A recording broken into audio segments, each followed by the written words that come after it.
My sister went no contact with the family 5 years ago. We were told she ran away with her boyfriend.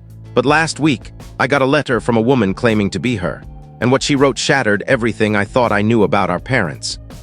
The envelope sat on Sarah's kitchen table, unassuming yet heavy with a weight she couldn't name.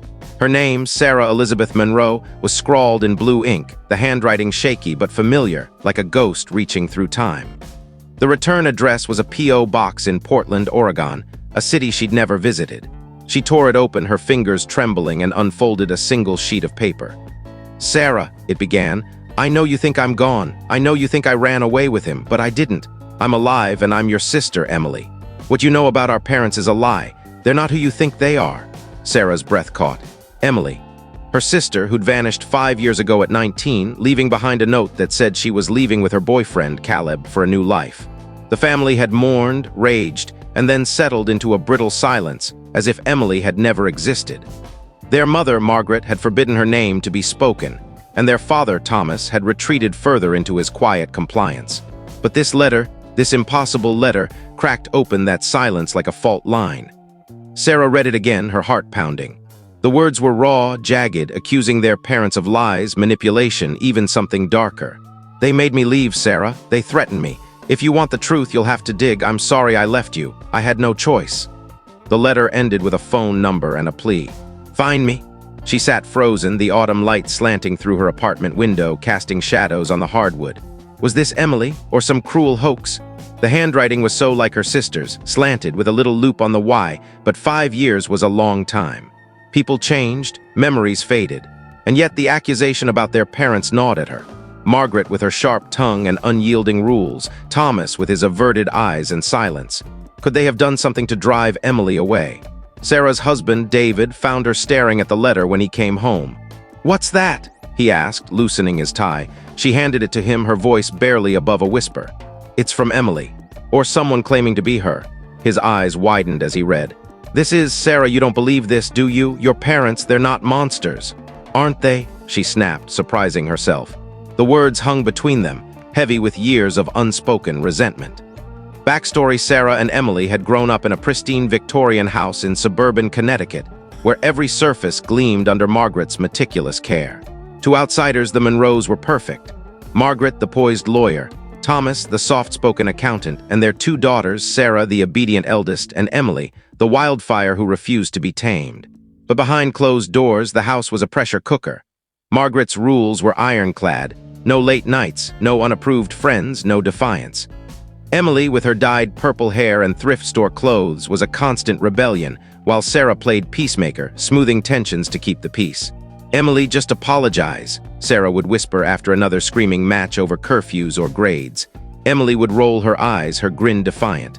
"Why? So Mom can keep us in her dollhouse forever." Their father was no help. Thomas buried himself in his study, emerging only to nod at Margaret's decrees. Sarah loved him, but his silence felt like betrayal. Emily, though, adored him, sneaking into his study to share secret smiles over old jazz records. "He's trapped too," Emily once said. "He just doesn't know how to fight." When Emily was 19, she started dating Caleb, a tattooed mechanic with a laugh that filled rooms. Margaret called him trash. Thomas said nothing. One night, after a vicious argument, Emily stormed out. The next morning, a note was found on her bed. "I'm leaving with Caleb. Don't look for me. I'm happy." Sarah was 22, just out of college, and the loss hit her like a physical blow. She blamed herself for not stopping Emily, for not bridging the gap between her sister and their mother. Margaret burned Emily's clothes and photos, declaring her gone. Sarah, heartbroken, complied with the silence, but the guilt never left. Turning point that night, Sarah couldn't sleep. The letter lay on her nightstand, its words seared into her mind. "They made me leave." What did that mean? Had Margaret's control escalated to something sinister? Had Thomas, in his passivity, allowed it? The letter mentioned a specific memory, a summer when Emily was 16, when she'd been sent to a retreat for troubled teens after sneaking out. Sarah remembered the fight, Margaret's icy rage, but Emily had returned quieter, subdued. Had something happened there?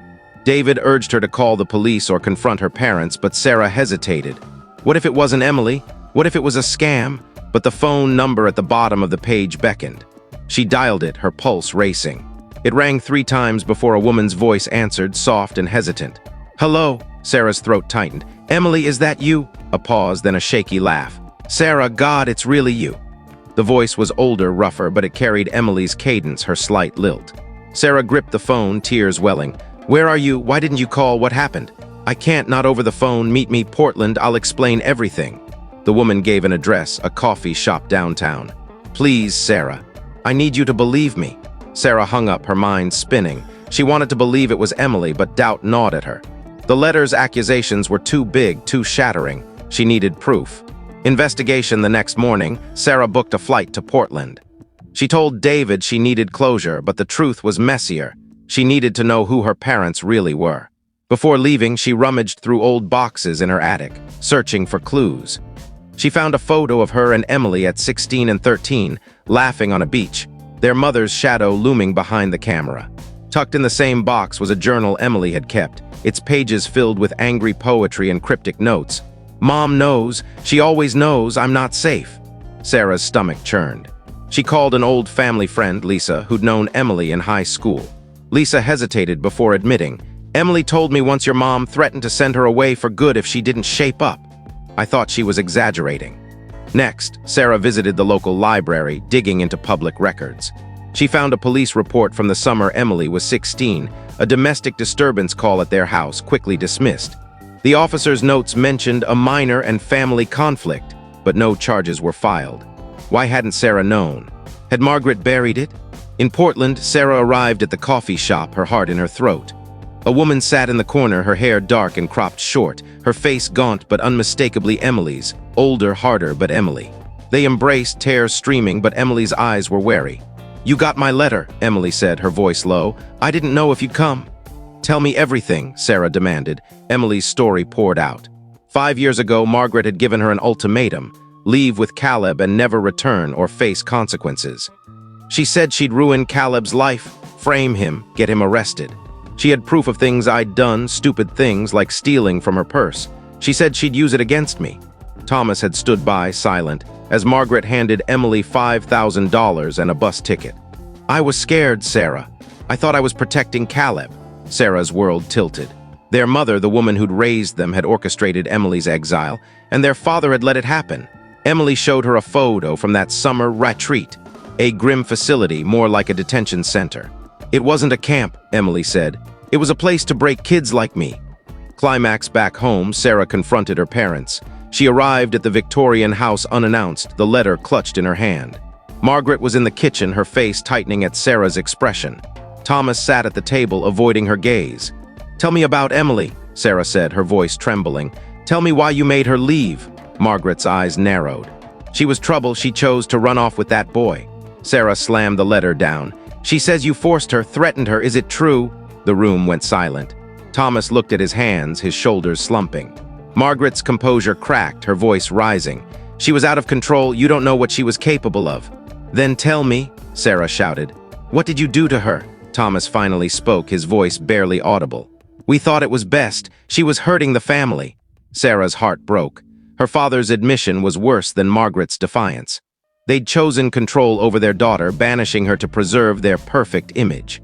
Margaret admitted to the retreat, claiming it was for Emily's own good, but the truth spilled out. It was punishment, a way to silence her rebellion. "You drove her away," Sarah said, tears falling. "You lied to me." To everyone. Margaret's face crumpled, not with remorse but with anger at being exposed. Thomas reached for Sarah's hand, but she pulled away. "I can't do this," she said. "Not anymore." Ending, Sarah returned to Portland, meeting Emily again. They talked for hours, piecing together their fractured past. Emily had built a life, small, imperfect, but hers. She'd found work as a barista, a community of friends, but the scars of their parents' betrayal lingered.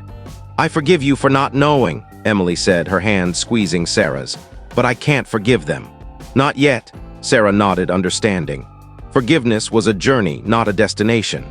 She decided to cut contact with her parents, at least for now, choosing her sister over the lies that had bound their family. Back home, she told David everything, and though their marriage was strained, he promised to stand by her. In the weeks that followed, Sarah and Emily exchanged letters, rebuilding their bond. Sarah began therapy, unraveling years of guilt and anger. She didn't know if she'd ever fully forgive her parents, but she found a tentative peace in knowing the truth and in having her sister back. One evening, Sarah sat at her kitchen table, writing to Emily. Outside, the first snow fell, soft and quiet. She penned the words she'd held back for years. "I'm sorry I didn't fight for you sooner, but I'm here now. And I love you." So that is for today's story. Like the story, share it with others, and subscribe for more real-life stories and heartfelt experiences.